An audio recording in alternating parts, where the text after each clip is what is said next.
hoy te agarramos en la biblioteca, no en el campo. Ya hicimos una pasadita a la mañana, digamos, para no perder la costumbre, digamos. Perfecto. ¿Por dónde te tocó en el día de hoy? No, cerca de Río Cuarto. Asumiendo el compromiso, no quería poner en peligro la vuelta a tiempo. Perfecto. Bueno, te agradecemos tu tiempo y disponibilidad. Bueno, saludamos a todos los que se vienen sumando a esta charla dentro del ciclo de conversaciones con profesionales de la genética animal que venimos teniendo en esta ronda de webinars. Hoy vamos a estar con el médico veterinario Atilio Ciuffolini, hablando de estrategias nutricionales en planteos de inseminación artificial y transferencia embrionaria. Ahora, en un rato, vamos a pasar a presentar, para quienes no conozcan, a nuestro invitado y disertante en el día de hoy. Pero bueno, antes eso, comentarles que, y te comento, Atilio, tenemos personas de 11 países que se han sumado, que se han inscrito. Tenemos asistentes de Argentina, Brasil, Uruguay, Chile, Colombia, Costa Rica, Ecuador, España, México, Paraguay y Venezuela. Así que, bueno, a todos ellos, muchas gracias por sumarse una vez más, por esa disposición. Les informamos que, obviamente, como venimos haciendo en sesiones anteriores, este evento también va a quedar grabado para quienes quieran ver después la presentación y estará disponible en el canal de YouTube de Genganar. Asimismo, me comunican desde el área también de comunicación que a través de las redes sociales se va a estar publicitando y promocionando parte de esta charla. Así que, bueno, gracias también a todo el equipo de Genganar por el apoyo en la organización también de este evento y charla. Y si te parece, Atilio, bueno, ya se vienen sumando nuevas personas a la sala. Por cumplir con los horarios, un poco, y por respeto a la audiencia que ha sido puntual, si te parece, vamos a hacer un poquito la presentación. Primeramente, bueno, cuando te propusimos este título de la charla, vos mencionaste esta estrategia de estrategia nutricional, en planteos de inseminación artificial y transferencia embrionaria. ¿Cuál es un poco el objetivo? Contanos de esta charla. ¿Cómo lo tenéis planteado? No, un poco más allá de que el foco es inseminación artificial y transferencia de embriones, un poco la idea es que hagamos un recorrido.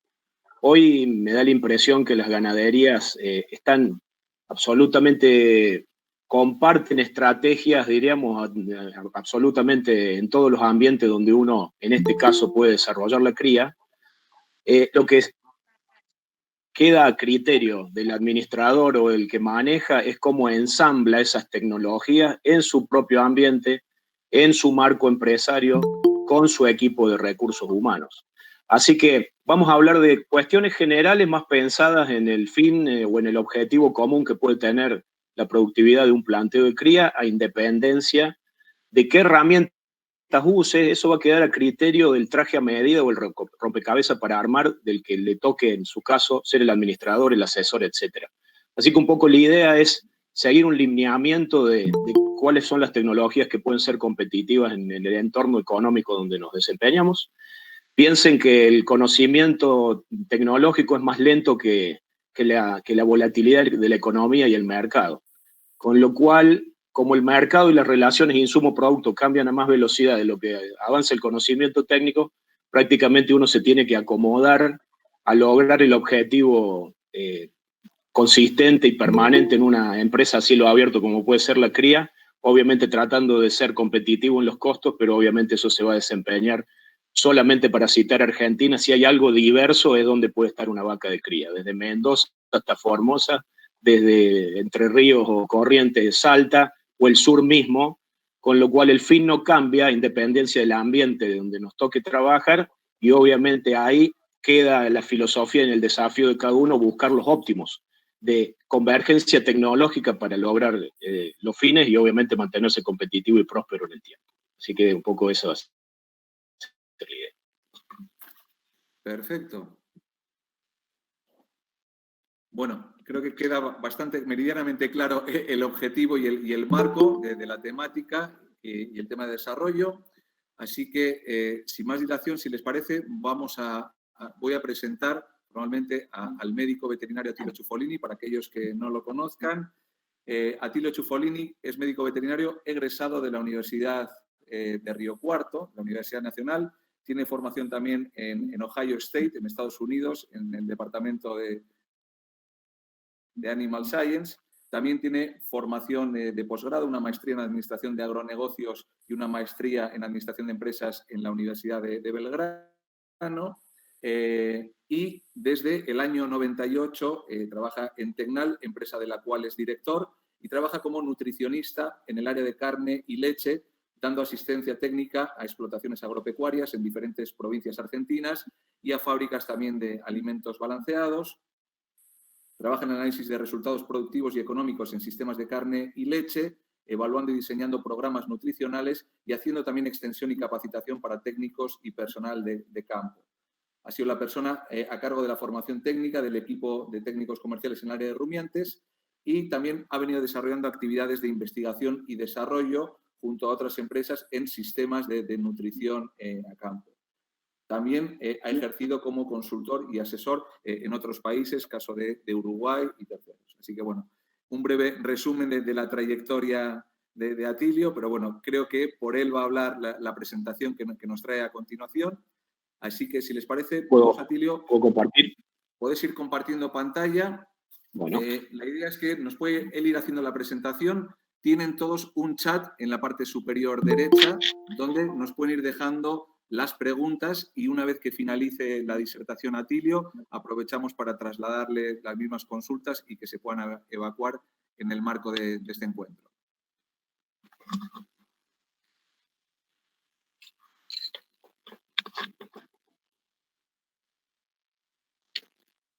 Todavía no se está viendo, ¿no? Todavía no está viendo, te confirmo cuando lo tengamos en pantalla, pero vos ya estás presentando. Sí. A ver.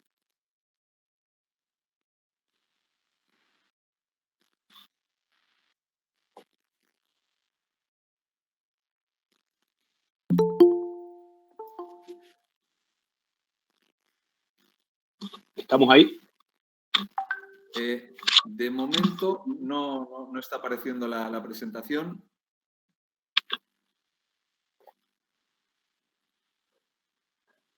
Yo, al menos... ¿No está? A mí la presentación. Me menciona que está presentando para todos, por lo menos, en la interfaz mía. Perfecto, sí, ya se está viendo la presentación, así que la vemos ahí correctamente. Cuando quiera estamos viendo las vaquitas en el campo. Manejo nutricional en planteos de IATF y transferencia embrionaria. Listo, arrancamos entonces al pelo. Bueno, un poco, a ver, no nos vamos a perder mucho tiempo en lo que es específicamente el contexto, pero esto es un poco la idea. Es imposible tomar decisiones si uno determina mínimamente el contexto, que es lo que es una relación insumo-producto, cuánto cuestan las cosas, cuánto cuesta el producto que producimos. Con lo cual, estamos particularmente en Argentina en una situación donde lo que tenemos volátil es la macro.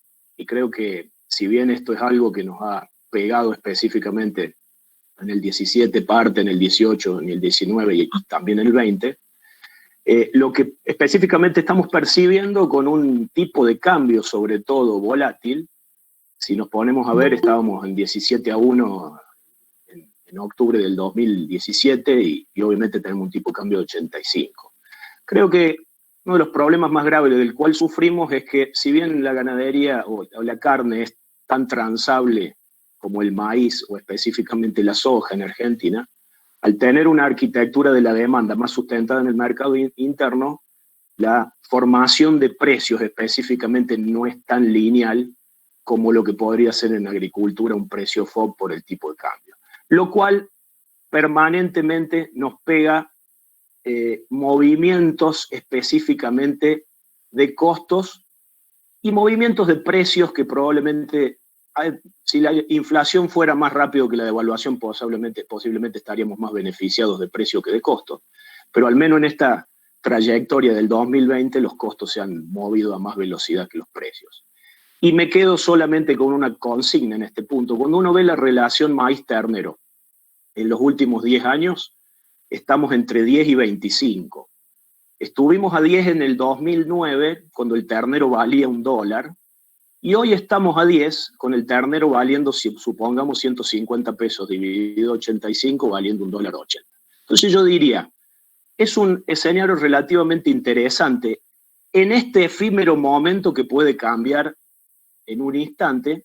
Estamos en un escenario donde tenemos una buena brecha de precios sobre costos, pero particularmente la producción animal y ese pedazo de la producción animal, que es la intensificación y es que la nutrición, no tiene específicamente la mejor relación insumo-producto. Si nosotros asumimos dónde estábamos en marzo con un ternero a abril, con un ternero a 110 y con un maíz a 6,50 o a 7, teníamos una relación de 14 o 15-1, con lo cual estábamos más competitivos para transformar, obviamente, en el caso de un destete precoz, una de las tecnologías clásicas de Argentina, obviamente mejor preparados en esa situación específicamente de costo. No voy a decir mucho más que esto, va a seguir.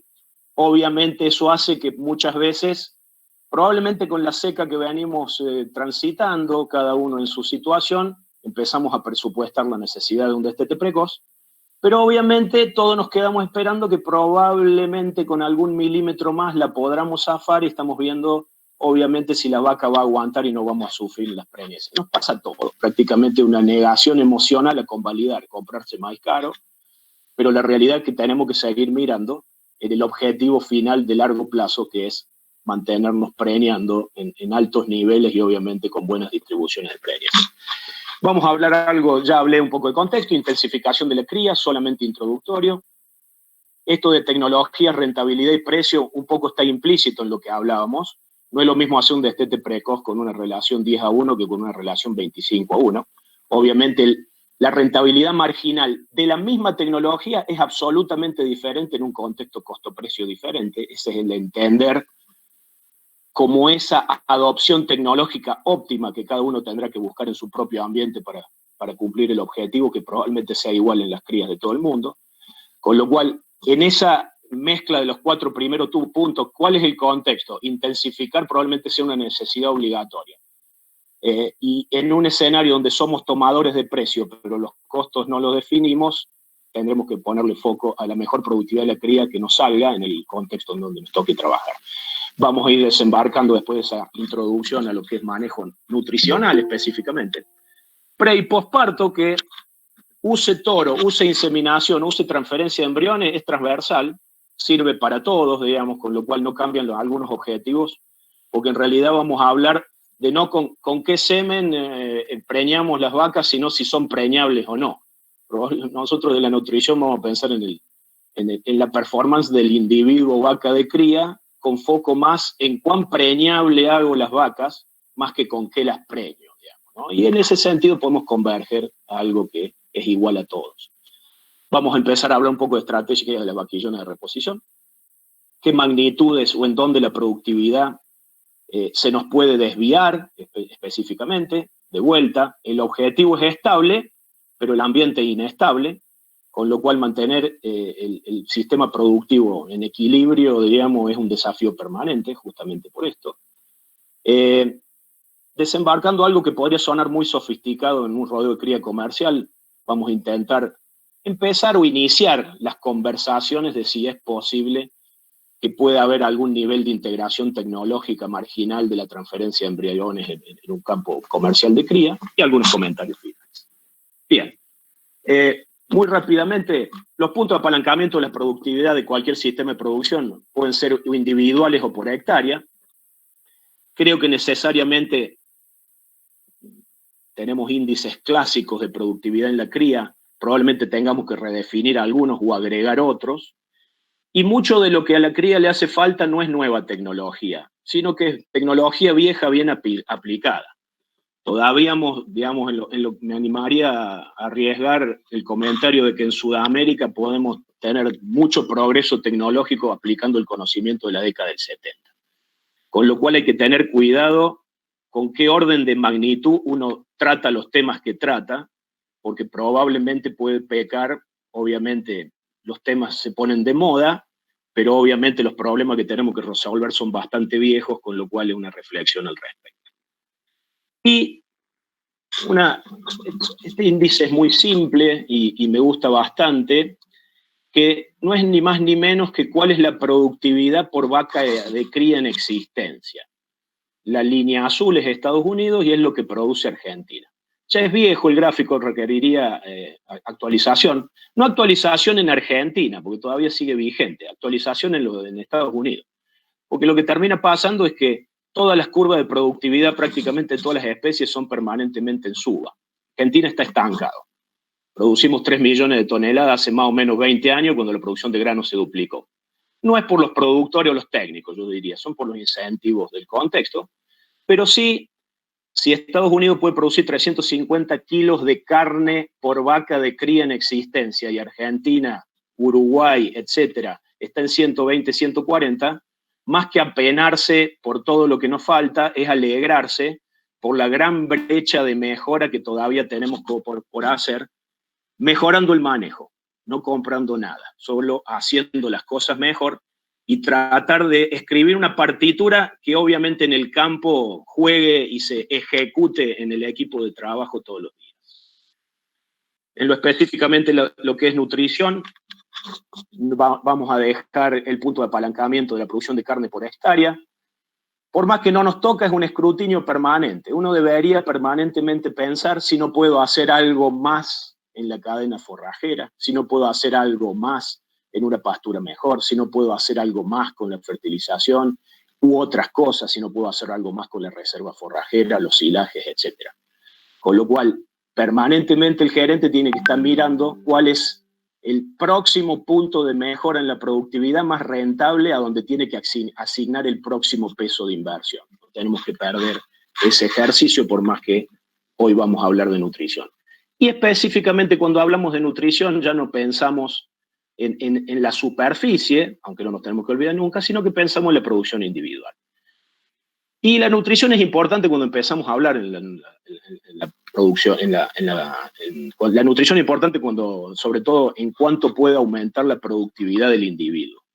En el pasado hablábamos de lotes, ahora empezamos a hablar que para tener una productividad máxima del lote tenemos que preocuparnos por la productividad de cada uno de los individuos. Y ahí sí vamos a ir recorriendo entre muchas cosas el listado que vemos ahí, que pongo en tope de gama la condición corporal, porque obviamente manejar el balance energético de las vacas es aumentar la probabilidad de preñabilidad de las vacas.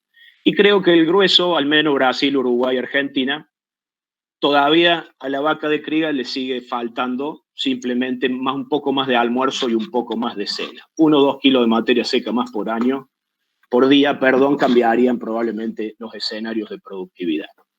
1 kilo más de materia seca por día es 365 kilos de materia seca, una vaca de cría que se come 3.500 o 4.000. Ese kilo marginal que nos falta probablemente sea el desencadenante de los 25 puntos de preñez o los 20, y ahí generalizo y es irresponsable, pero probablemente conspire o ayude en gran parte a la problemática, obviamente, de la baja productividad en cría.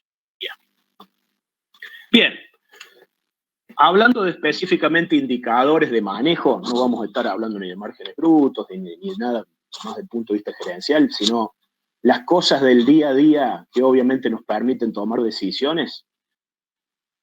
Le vamos a robar un poco la nomenclatura a la economía. Y la economía habla de indicadores líderes, coincidentes o retardados. Hay indicadores que me dicen cosas que ya pasaron, como los retardados. Un porcentaje de preñez es un indicador retardado. Una vez que la mido, ya nada puedo hacer para atrás con ella. Un porcentaje de destete es un indicador retardado. Una condición corporal tiene la doble condición. Es retardado porque lo que la vaca comió, como utilizó la energía, es lo que engordó o adelgazó, con lo cual evidentemente es retardado. Pero también es líder, porque si yo tengo una vaca delgada, obviamente en el parto o un mes antes del parto, o corrijo a tiempo o probablemente ya me dice cómo va a ser el futuro. Y ya sabemos que una vaca en subóptima condición corporal cicla menos, tiene un anestro posparto mayor y van a tener porcentaje de preñez y pérdida de productividad. Así que la condición corporal evidentemente funciona de las dos maneras. Lo que a mí me gustaría es que la vayamos tomando como hábito de mirarla para adelante. porque obviamente tengo que anticipar a dónde estoy por perder o a dónde aumenta la probabilidad de pérdida. Y también el margen bruto, la rentabilidad, es un indicador retardado. En cuanto a los indicadores líderes, a mí el que me gusta mucho es distribución de nacimientos.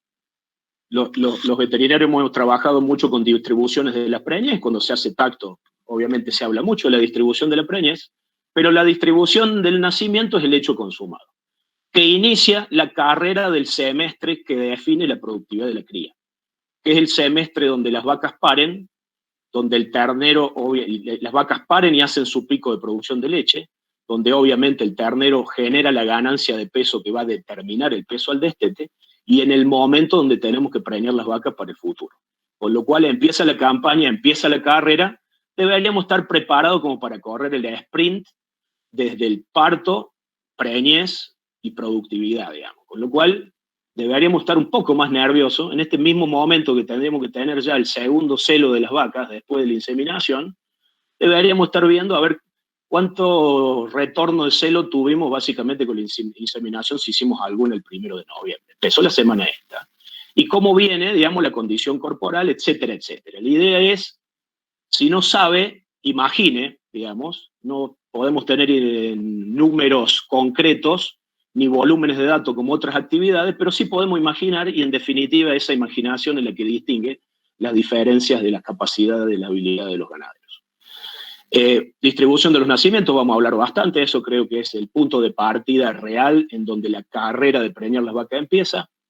Condición corporal ya hablamos, tasa de celo diario más difusa, pero en general, si yo tengo todas las vacas vacías porque estoy por dar el servicio, el primer servicio a una vaca de 2 años, a una vaquillona de 2 años, en un entore de 2 años, probablemente la tasa de celo diario me va a decir si al principio del servicio tengo 50% de celo o tengo 85%. No tendría ninguna justificación para no tener arriba del 70-80%, porque la vaca no viene de criar. Con lo cual la tasa de celo diario, obviamente 4 o 5% si el ciclo es cada 21 días, difícil de ver, hay que parar rodeo, etcétera, etcétera. Pero de vuelta, el recorredor puede mirar o tratar de ver. Me gusta más un recorredor que, ya que lo tenemos recorriendo la hacienda, mire, anote, comente, interprete, porque mejor una interpretación aproximada que ninguna interpretación. Disponible a forraje lo mismo, coincidente, y líder, cómo vengo rotando, cómo viene creciendo el pasto. El primer día que me quedé sin pasto es cuando la tasa de crecimiento del campo es menor que la tasa de consumo del rodeo. Y eso sucede en un preciso día, en donde yo me empiezo a quedar desde mañana con un poquito menos de pasto que el que comí. Con lo cual, puedo definir que me quedé sin pasto, o puedo tratar de identificar en el momento en donde obviamente la tasa de crecimiento del forraje del sistema obviamente se me achica por debajo del requerimiento del rodeo. Calidad de forraje, score de útero, etcétera, etcétera. Vamos a ir tocando algunos de estos temas. Bien. Empezando, a ver, vuelvo con esto. No es lo mismo una vaquillona preñada que una vaquillona preñada temprano. Y hay una fuerte correlación entre la distribución y la longevidad de los animales paridos en los primeros 21 días. Esto es de Clay Center. Los animales que parieron en 21 días de la temporada de partos, en esa distribución, 65% duraron más de 10 años en el rodeo. Los segundos 21 días, los que parieron en los segundos 21 días, duraron 54% de ellos más de 10 años en el rodeo. Y empiezo por esto, porque es lo fundacional, digamos. La vaquillona de primer parto es la categoría por edad más abundante del rodeo. Porque si yo tomo la de 2 años o de 3 años si tiene su primer servicio a los 3 años, la de 3, la de 4, la de 5, la de 6, la de 7, de las que más hay son básicamente de la de primer parto, porque de las otras ya hice los descartes pertinentes de los 4 o 5 tactos que ya se comió probablemente una vaca de 6 años. Consecuentemente, no puedo fallar, por eso es prioridad. Y si yo gasto mucha plata en recriar, tenemos animales que ya están recriándose en los fieldos, y preño mal en el primer servicio, obviamente el repago de esa vaquillona va a ser muy malo. En ese cuadrito se ven 2 casos. En el de arriba preño 90% segundo servicio, en el de abajo preño 70% el segundo servicio. Si uno empieza a ver qué porcentaje de individuos tengo al año 6, básicamente tengo más del 50% de lo que originalmente tuve, mientras que el otro tengo menos del 40%. Con lo cual, la longevidad de las vacas define la cantidad de terneros en su vida útil y es uno de los rasgos más importantes con la rentabilidad de la cría. Y esto es algo que se nos empieza a perder porque no tenemos registros. Y también se me empieza a perder por una tendencia a mirar al sistema en cierres anuales.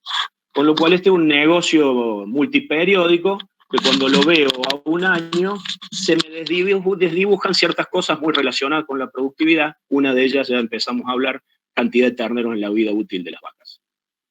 Vaquillonas paridas en los primeros 21 días destetaron terneros más pesados durante los 6 primeras lactancias. Archiconocido estos temas, con lo cual lo único que termino diciendo es que la recría termina cuando tenemos preñada cabeza el segundo servicio.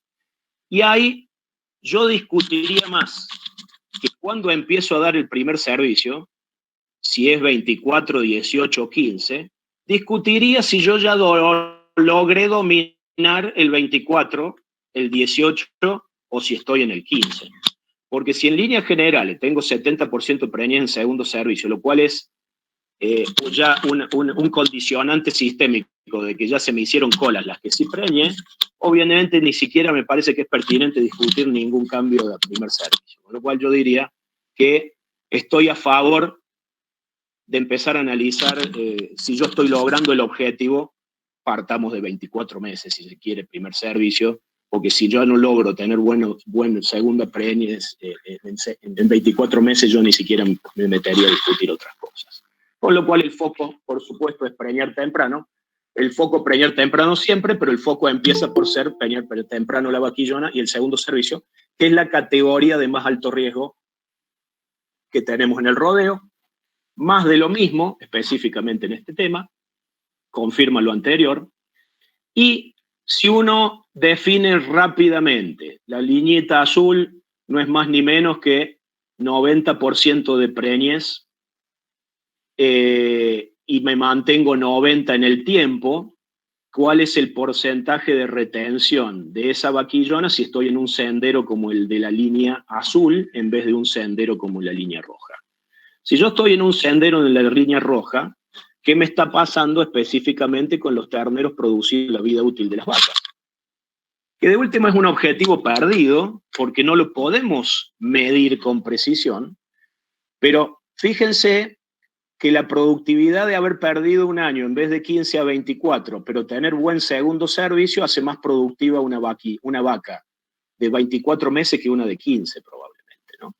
Con lo cual volvemos a lo mismo, acá no está aplicada la merma. Y sobre todo cuando uno discute los terneros en la vida útil es también preguntarse cuántos terneros necesito para repagar el costo acumulado de la recría. Si hoy sacamos cuál sería el margen por ternero absoluto, y es un número rápido, ¿cuántos terneros necesito con margen neto para pagar toda la plata que gasté durante la recría? Obviamente estamos en el rango de alrededor de 3 terneros, con lo cual cuando produzco menos de 3 terneros probablemente tenga descarte acelerado, y si bien las inflaciones, sobre todo Argentina, no me lo voy a dejar ver, ese nivel de improductividad tarde o temprano lo voy a pagar en no crecimiento, en estancamiento, o obviamente en falta de evolución. Con lo cual, en síntesis, empezar a hablar terneros producidos en la vida útil de la vaca, el principio empieza por las vaquillonas. Esto es un caso de hace unos 5 o 6 años atrás. Esto era vaquillona de primer parto de 2 años, el 15 de noviembre. Por supuesto, totalmente anéstrica. Muy curioso este campo, porque este era un campo de 73% de preñez. 73% de preñez, cuando uno preña 73% y obviamente tiene que recriar y dar servicio a los 2 años, se tiene que guardar el 100% de la vaquillona que produce. Y a su vez, esta vaquillona, cuando el rodeo promedio preña 73, es de 55. Con lo cual, cuando uno ve la distribución del rodeo, el 50% de la carga era recría. No es abstracto lo que estamos hablando. En un punto de exageración, y yo los consideraba a toda esta gente ganaderos muy profesionales, pero la realidad probablemente era un escenario de estar pasado de carga.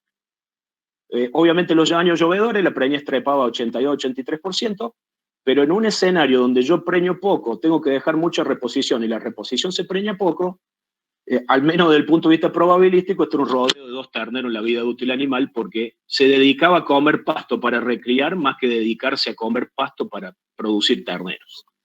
¿Sí? Con lo cual, un 15 de enero en esta condición corporal, ya vamos a hablar qué significa cambiar un punto de condición corporal.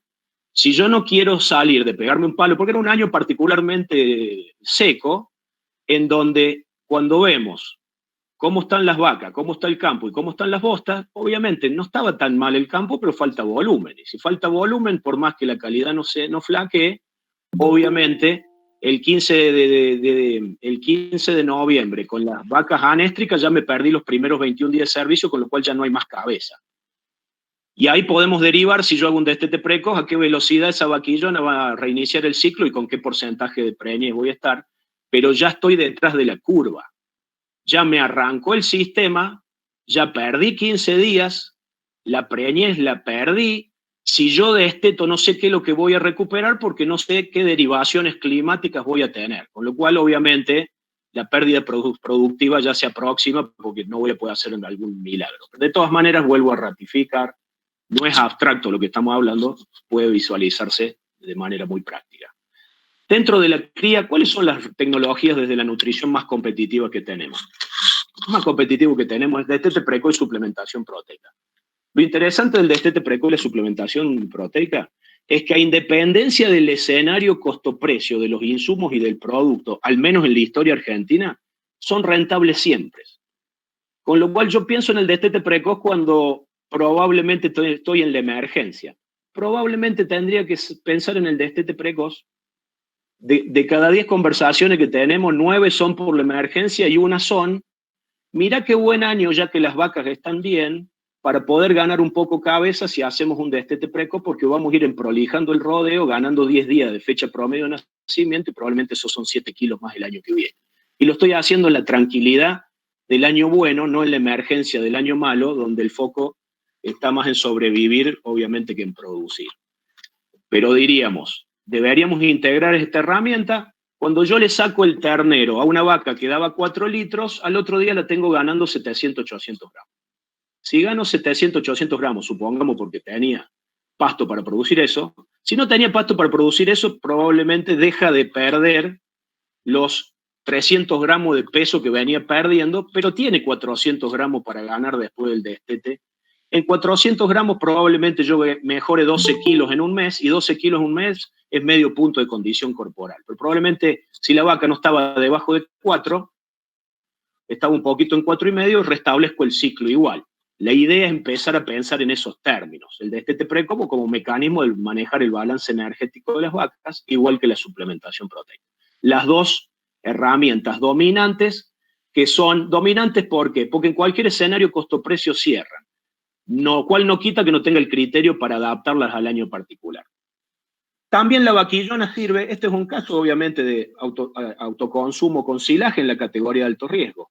Por más que yo no consuma silo con las vacas, si tengo un problema obviamente con las vacas, que el destete precoz no me resuelve, podría ir a cosas más sofisticaciones, más que sacarle requerimientos destetando el ternero, que es lo que en definitiva hacemos, que la partición de nutrientes no vaya a leche, vaya a condición corporal y que la condición corporal haga preñar las vacas, podríamos usar estrategias de asegurar, obviamente, con forraje conservado. Esto, en este caso, es un silo, pero un forraje diferente, un rollo diferente, una suplementación diferente, más suplementación. Cualquier estrategia por el lado, no de sacarle requerimientos, sino que hacerle ingresar más energía, podría ser algo lógico para pensar el tema de disculpa, Íñigo, ¿vamos en 26 minutos, puede ser? Vamos, sí, perfectamente. 26 Bien, minutos perfecto. hemos arrancado. Estamos a mitad de camino. ¿De acuerdo? Confirmación de la bibliografía de lo que estamos hablando. Aprovecho, aquí una pequeña cosa, tenés una pantallita abajo que pone, al lado de dejar de compartir, es para cerrar el cuadrito, así podemos ver toda la información de tus diapositivas. No sé. ¿Se corrió? Ahí te digo. Sí, efectivamente, ya se corrió. Muchas gracias. Bien, perfecto. Con lo cual es parte de lo mismo. Menos terneros son menos kilos en la vida útil. Menos kilos en la vida útil es menos licuación del costo de recría. que hoy específicamente, bueno, es lo que estábamos hablando, digamos. En cuánto tiempo repago la recría de las vaquillonas, me va a 3 terneros, con lo cual empiezo a ganar plata en el cuarto. Asumiendo que no estoy teniendo en cuenta el valor residual de las vacas que van a ser vaca de descarte, pero van a venir a los 5 años de que hice la inversión, de haber retenido esa ternera. Bien. No me pasa, a ver, empezó a no pasar las transparencias.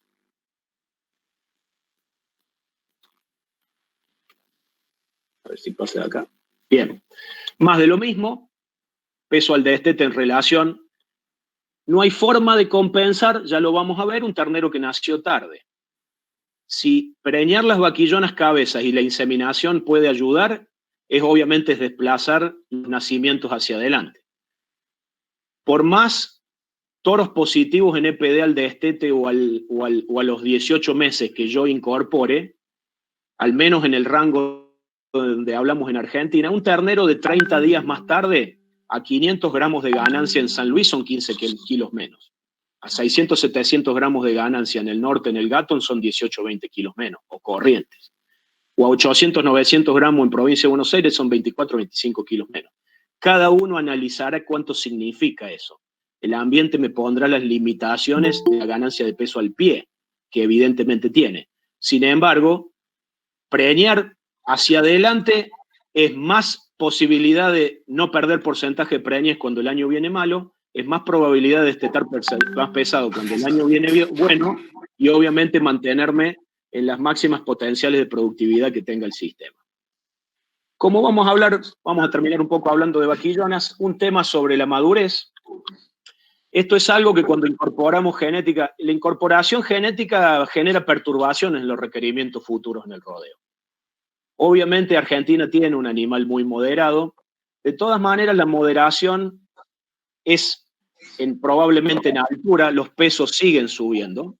Pero si uno tiene que definir el peso maduro, y obviamente nos gusta más los que trabajamos en nutrición de trabajar de peso y no de frame o altura, porque empieza a haber distorsiones. Una vaca de la misma altura puede ser más o menos larga, más o menos ancha, más o menos profunda o más o menos musculosa. Con lo cual, el mismo frame puede tener un vientre de 80 a 100 kilos de diferencia, digamos, probablemente en la misma condición corporal. Estoy siendo exagerado para los fines comunicacionales, pero cuando nosotros, obviamente, y al menos vamos a tomar una referencia práctica, una vaca madura es un individuo de 5 años en condición corporal 5. El peso que yo tengo a los 5 años en condición corporal 5 lo podríamos considerar como el peso de mi vaca. Cuando veo un rodeo, no pesa lo mismo la de 2 años, la de 3, la de 4, la de 5, ni la de 6, ni la de 7. Con lo cual se me pone difícil determinar, si yo no estandarizo la edad, se me pone difícil. Porque entre 5 y 8 tengo las vacasas, digamos. Y hasta antes de 5 tengo animales que no son maduros. Cuando uno perturba el rodeo con el peso de un toro, si en líneas generales yo a una vaca de 500 kilos le meto un toro de 1000, obviamente me estoy saliendo probablemente a una vaca que va a pesar 100 kilos más si en el futuro sigo inseminando todo el rodeo con la vaca, obviamente con un toro de 150 kilos más pesado. Entonces, importante, al menos como punto y ancla bibliográfica, el NRC habla que el peso del toro es 67% arriba del peso de la vaca, o una vaca es el 60% del peso de un toro. Cuando uno intenta en la práctica validar eso, es difuso. A mí me toca trabajar mucho en San Luis y he intentado cruzar esos datos con lo que puede llegar a expresar en un ambiente como el San Luis, con lo cual puedo estar sesgado en el análisis de esos datos, pero es un punto de partida. Sobre todo cuando empecemos a hablar de qué es lo que es una referencia de un punto de estado corporal, importante tener alguna referencia, o qué es lo que es un porcentaje de objetivo de peso al primer servicio de la recría. Pero yo diría lo siguiente, tenemos que tratar de rescatar los datos de los campos. Probablemente no haya balanza para pesar las vacas, pero sí las vacas se descartan. Y cuando se las vacas se descartan, cuando cargamos una jaula, tenemos los pesos de las vacas. Con lo cual, si es posible, tenemos que ir rescatando los pesos de esas vacas, porque hasta que no tengamos información mejor, de vuelta, podremos imaginar, y si yo tengo que analizar que un punto de condición corporal de 1 a 9 en una vaca de 500 kilos es 7% del peso, ya puedo empezar a imaginar que si tengo que ganar un punto de condición corporal, tengo que ver cómo hago para ganar 35 kilos y en qué tiempo. Con lo cual, empecemos a manejar alguna referencia de peso del vientre, precio de los toros. El novillo, la madurez del novillo va a ser el peso de su madre, que dijimos 5 años, condición corporal 5, a los 24 meses aproximadamente. Por supuesto que es una generalización, usar con cuidado esta información. Pero si tenemos que definir con las vaquillonas desde el punto de vista de la nutrición, nuestro peso objetivo, las vaquillonas, por calidad, obviamente siguen expresando su pubertad al 58% del peso maduro. Nuestro target de, obviamente, 65% del peso maduro, que sabemos que necesitamos ciclos preservicios para empezar a activar el eje, obviamente, reproductivo de las vaquillonas, por lo cual la vaquillona de promedio, piensen que la distribución de los nacimientos también hace que yo tenga vaquillona de 2 o 3 meses, probablemente no la reposición, pero de 2 meses de edad. Metamos el contexto de la práctica.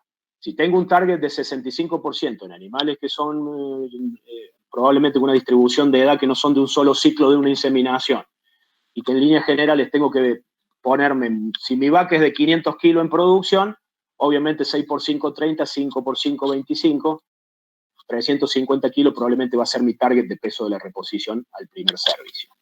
Pero bueno, funciona bien el target de peso objetivo para la recría, mucho mejor obviamente en biotipos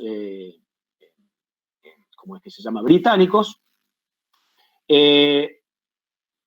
La desventaja que podemos llegar a tener en algunos escenarios, obviamente, es los costos de alimentación. Y en los últimos años, desde el punto de vista de nutrición, ha habido muchísima información con lo que es recría por debajo del peso óptimo, después haciendo crecimientos compensatorios y flashing. Con lo cual digo, el 65% es el target, pero obviamente puedo tener, ahí vemos 55 a 60, mucho trabajo de lo que es Nebraska específicamente en este tema, pero necesariamente si yo voy a jugar el juego de querer derrapar un poco con el target de peso en la vaquillona, obviamente voy a necesitar un flashing de alimentación o alrededor de 60 a 80 días pre-servicio, y como siempre, uno planifica desde afuera con lineamientos obviamente generales. El día que lo meto en la manga y toco, corroboraré si mi rodeo en mi ambiente con mi objetivo tiene ciclicidad suficiente, obviamente habiendo hecho el manejo que he hecho. Con lo cual, primera aproximación general, precisión obviamente en la manga, diríamos. Pero estos son los criterios, hay mucha información de crías, obviamente jugando con el flashing pre-servicio en vaquillona de primer servicio. Bien, el test de score uterino, lo voy a pasar un poco rápido, creo que es una herramienta sumamente útil. Lo interesante del score de útero, que puede ser un triple indicador, es un indicador de aptitud reproductiva. Obviamente en las vaquillones de primer parto, en algunos lugares hemos tenido buena respuesta, sobre todo empezarlo a usar como mecanismo de descarte. O sea, si yo manejo la nutrición y no tengo ninguna objeción, normalmente venimos de la cultura de perdonar a alguna vaca. Todos nosotros en nuestro ADN ganadero tenemos alguna tendencia a querer perdonar a alguna vaca. Y perdonamos vaca porque estamos obviamente molestos con nuestra propia conciencia, porque probablemente asumimos que nos faltó manejo y por eso no se preñaron. O sea, con el paso del tiempo uno se puede poner, en la medida que maneje mejor la nutrición, puede echarle la culpa directamente a las vacas, y yo creo que el score de útero es una buena herramienta, sobre todo cuando los costos de alimentación son altos, de descartar las vacas que no ciclan. Si yo tengo una distribución poblacional, es una buena medida, porque una vaquillona que no cicla y que no se va a preñar en YTF ya no va a ser vaquillona cabeza, va a ser cuerpo-cola, y si ya es cuerpo-cola, probablemente aumenta la probabilidad que sea vacía de segundo servicio, con lo cual es preferible que no se haya quedado nunca y ser descartada antes del primer servicio, que no sufrir las perifesias de que se me quede vacía en primero, segundo, tercero, cuarto servicio, porque una vez que me atrase es muy difícil de adelantar. Bien, síntesis de lo que es recrías de vaquillona. Mejor quedarse con algunas terneras, con las terneras nacidas temprano. Mejor quedarse con alguna más, porque si yo me quedo con algunas más, puedo achicar o descartar alguna preñada que es más cola. Definir el peso objetivo de cada establecimiento dependerá de las vacas, del manejo y de mi propia experiencia, cómo se comporta mi rodeo, con qué planos nutricionales. El score de útero es promisorio y obviamente viene funcionando. Hay que definir las estrategias de recría, de recría, destete y servicio. Una vez que desteto, cómo llego al peso objetivo. Es preferible. Una de las cosas que empezamos a aprender con las vaquillonas recriadas estabuladas es que por más que las dos ganen 700 gramos, el corral es estable y el campo es inestable.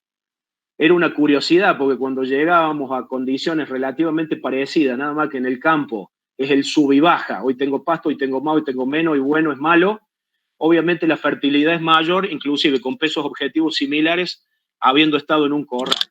Una cosa es hormonal y es grasa, y otra cosa también es estabilidad nutricional, digamos. Pero eso es una cosa contraintuitiva. Uno diría que si yo logro el mismo peso tendría que tener el mismo resultado y no necesariamente eso es así.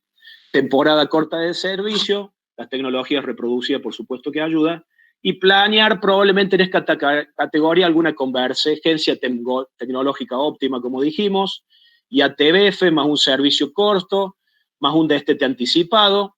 Una cosa interesante, tuvimos la posibilidad de tenerlo Roberto Aimendi en la unidad de cría de Cactus Feeders en Estados Unidos, que es un feedlot estabulado con 8.000 vacas, y ni siquiera la vaquillona de primer parto iguala en peso al destete a las vacas, inclusive estando estabulada todo el ciclo productivo de la vaca de cría.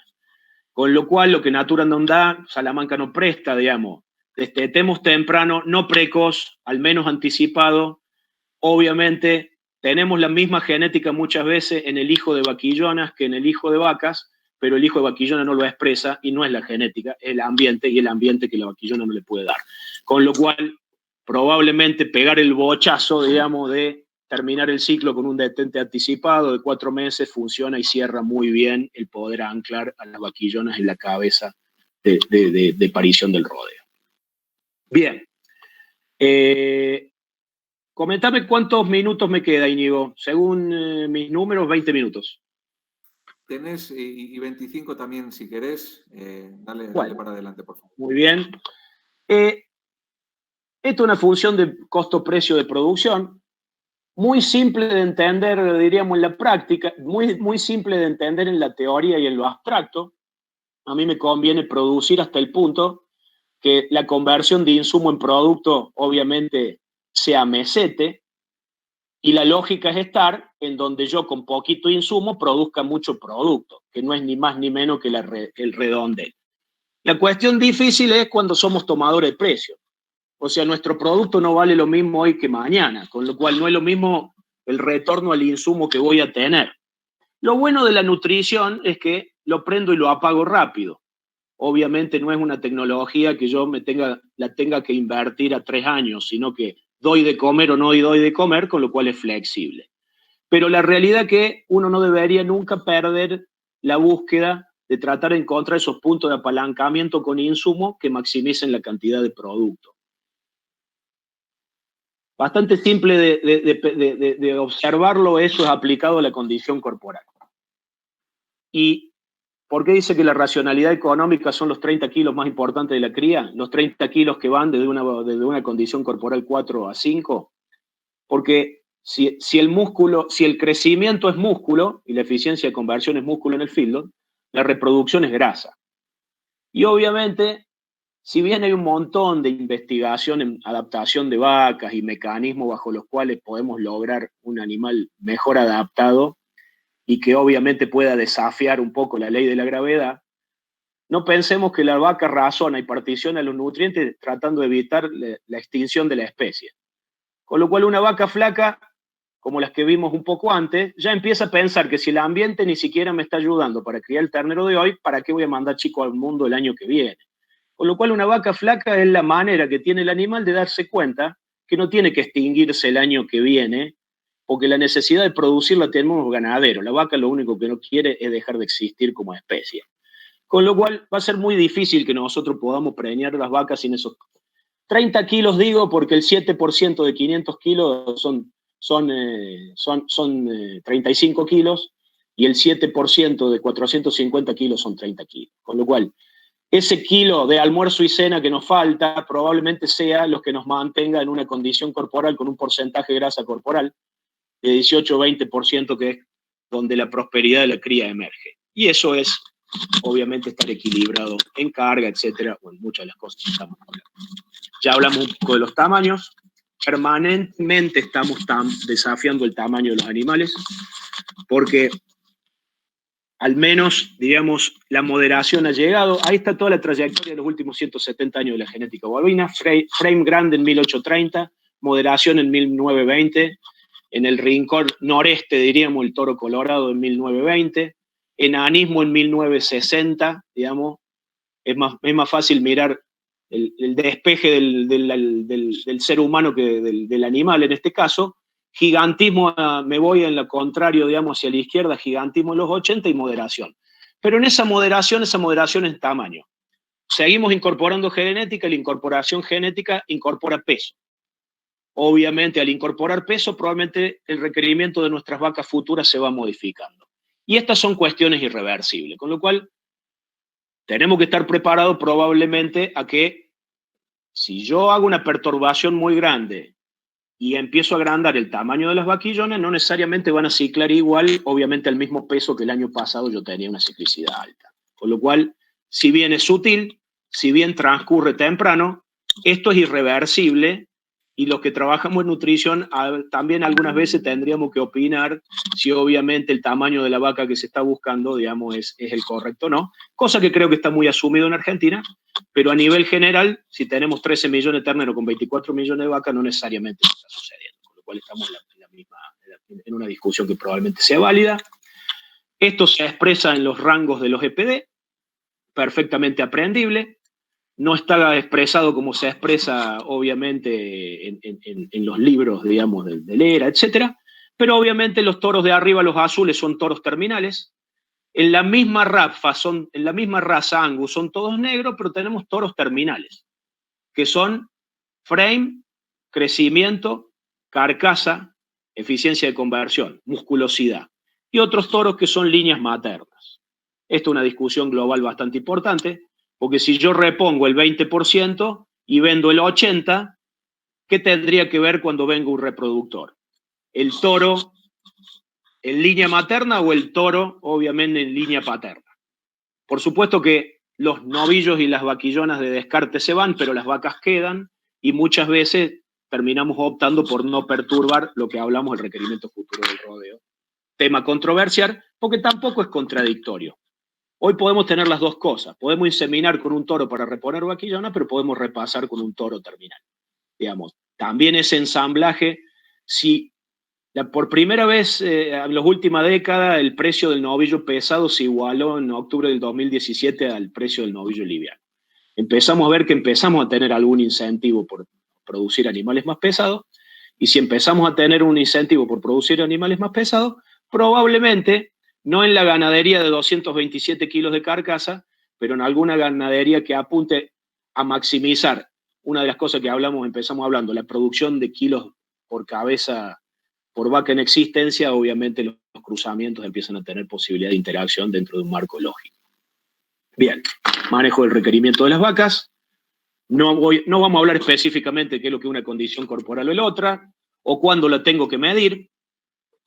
Mirar y ver condición corporal tiene que ser permanente. Después la interpretaré qué es lo que significa una condición corporal 4 al parto, una condición corporal 5 al parto, una condición corporal 4 el tacto. Pero la realidad es que mirar y ver es exactamente lo mismo, con lo cual monitoreo vigilancia permanente de la condición corporal, interpretada básicamente como el balance energético de las vacas, sujeto al momento del ciclo productivo. Por supuesto que los porcentajes de preñez en el tiempo son importantes, las distribuciones de las preñez también, pero como ya hablamos, tenemos que empezar a hablar no la distribución de las preñeces, sino que la distribución de los partos. El día que empieza la aparición, se me va a describir una curva de esta característica. Este es un servicio, en el caso de las vacas, que estaba en 50% de aparición en los primeros 30 días, 27% más, o sea, 87 a 60, y el resto en el día 90. En ese caso vemos que la fecha promedio de parto da 12 de septiembre. este mismo rodeo, acortando el servicio y eliminando la cola, es probable que pueda recuperar, que es lo que vamos logrando reclutando más vaca a la IATF. Empezamos a hacer IATF y vamos a inseminar el 20% del rodeo, el 30% del rodeo. Seguimos reclutando vaca a la IATF, probablemente en la medida que aumentemos la cantidad de vaca que podemos inseminar, probablemente podamos desplazar una curva, fecha promedio de parto 12 de septiembre. En este caso tenemos, voy a poner el puntero, a ver. Bien, esta es la curva de distribución de partos básicamente en la vaquillona. En este caso se había dado servicio a las vaquillonas 15 días antes y un servicio corto de 60 días. Con lo cual, adelantando 15, pero cortando 30 antes, fíjense que fecha promedio de parición de las vaquillonas 6 de agosto contra 12. Adelantando 15 y cortando 30 antes, o sea, 45 días totales, no adelanto 45 días la parición promedio, pero sí adelanto 36.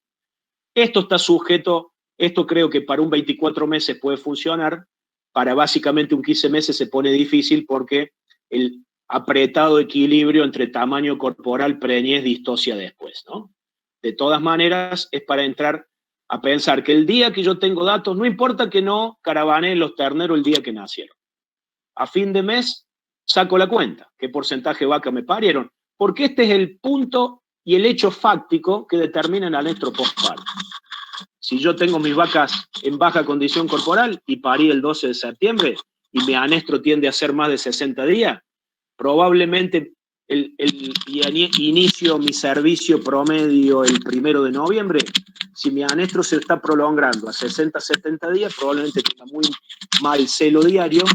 Obviamente al principio el servicio, porque las únicas que me van a estar entrando en celo ni siquiera es el 100% de la vaca que parió el primer mes, probablemente sea el 25%. Atilio, no sé si tienes algunas hojas delante del teclado del micrófono, porque hay algo que está sonando. No. A ver. No, pues, a ver. ¿Ahí se escucha mejor? Ahí, perfecto, sí, muchas gracias. No, se estaba moviendo el micrófono contra la mesa. Esa es la. Bien.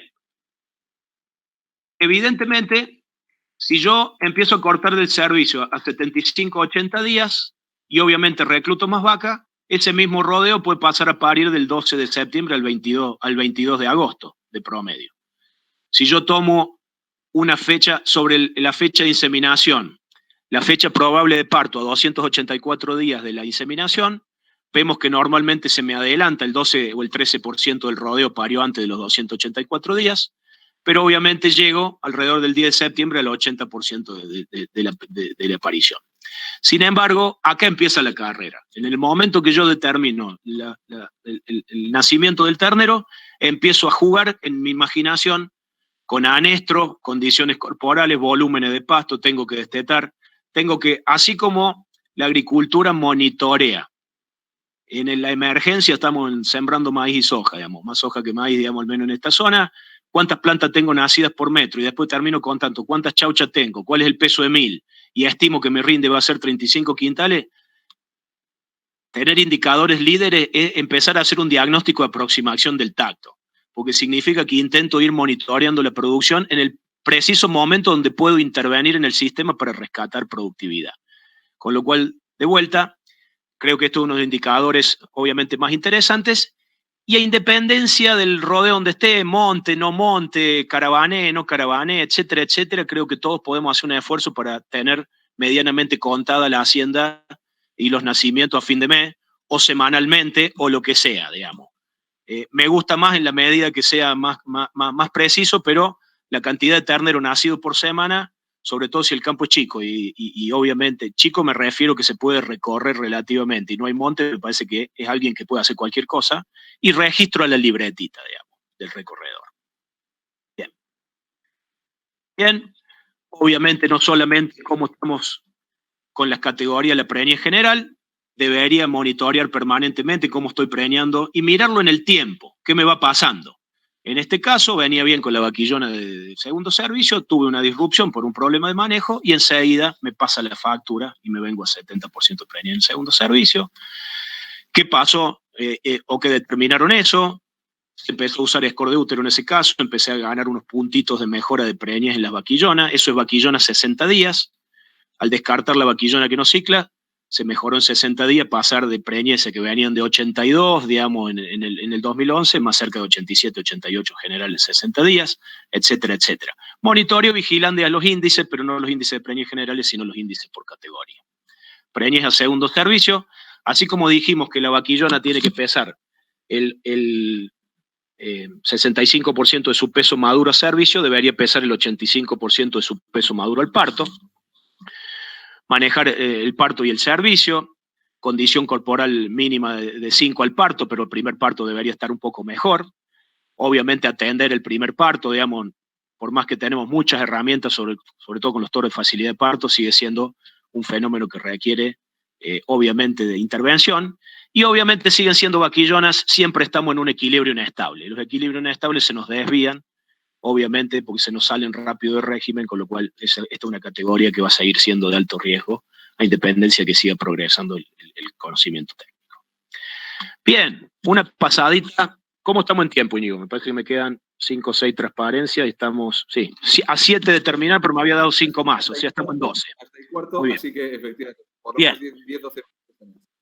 Y de vuelta, la transferencia de embriones, ¿puede ser económicamente viable en un rodeo comercial? Bien, la pregunta que como mínimo, a ver, lo bueno es que se puede contestar relativamente rápido sin un análisis demasiado profundo. Y la realidad es que esto es un inicio de conversación y lo que van a ver es un intento de un aprendizaje exploratorio, más desde una mirada de la gerencia que de una mirada de la investigación, yo diría. Porque es el intento del que gerencia de tratar de encontrar puntos de apalancamiento sistémico. Pero si hoy tenemos que definir que la forma de preñar a una vaca son el toro, la inseminación artificial o la transferencia de embriones, podríamos decir lo siguiente, y me sustento, no puedo citar la fuente de manera analítica, pero trabajo de California, de Davis, de Alison Van Enneman, un toro deja más o menos 80 hijos en su vida útil. Con lo cual, si en líneas generales este año compré un toro de 200.000 pesos, que en líneas generales va a dejar 80 hijos en su vida útil, ¿cuánto me cuesta la preñez de ese toro en promedio? Alrededor de 2.500 pesos. Si yo lo veo de manera estática y no de manera dinámica, o lo tomo como algo depreciable, etcétera, etcétera, digamos. O sea, 80 hijos en un toro de 200.000 pesos, esta campaña sería un toro de 2.500 pesos la preñez. Si en realidad hoy insemino con un costo de semen de 500, 600 pesos, con drogas alrededor de 200 pesos, ya estoy en 800. En líneas generales, el costo de la técnica anda en el rango de 700, 800 pesos, diríamos, con lo cual acumulo alrededor de 1.500 pesos y obviamente mi preñez es el 55%, la inseminación artificial obviamente coquetea con un toro de 200, 220.000 pesos. Podemos discutir, no son excluyentes, se complementan. Evidentemente sabemos que necesitamos de las dos cosas. Uno, si quisiera ponerse del lado de la inseminación, podría decir que 10 kilos de materia seca de algo muy barato y 7 pesos, cuando la dieta de un filo vale 16, a 10 kilos de materia seca, un toro obviamente come 70 pesos por día. Mantener un toro por año cuesta 20.000 pesos. Si yo tengo un toro 3 o 4 años, probablemente tendría que ajustar el costo marginal de la preñez que me deja el toro por la cantidad de cosas que comió, asumiendo que en líneas generales obviamente la inseminación no lo hace. No es la idea entrar en ese tipo de disquisiciones, pero obviamente me aproxima rápidamente. Creo que este ha sido un año donde se ha hecho competitivo. He intentado hablar con bastantes empresas vendedoras de semen porque en mi modestísima opinión no tengo a dónde sacar los datos para analizar, pero estamos en los años donde el costo relativo de la preñez por inseminación me parece que es uno de los más bajos en relación a los precios de toro, que al menos yo recuerde, pero puedo estar obviamente traicionado por la memoria. De todas maneras, si alguien tiene algo para aportar del lado de los comentarios de las preguntas, me parece que un tema interesante. Y si rápidamente haciendo el mismo burdo análisis, digo que un embrión vale $200, voy a preñar 0.5, y estamos hablando que a 85 de tipo de cambio, estamos en un embrión de 17.000 pesos, la preñez va a valer 34.000, es muy rápido definir que no hay ninguna probabilidad que podamos tener a la transferencia de embriones competitivas contra toros o inseminación.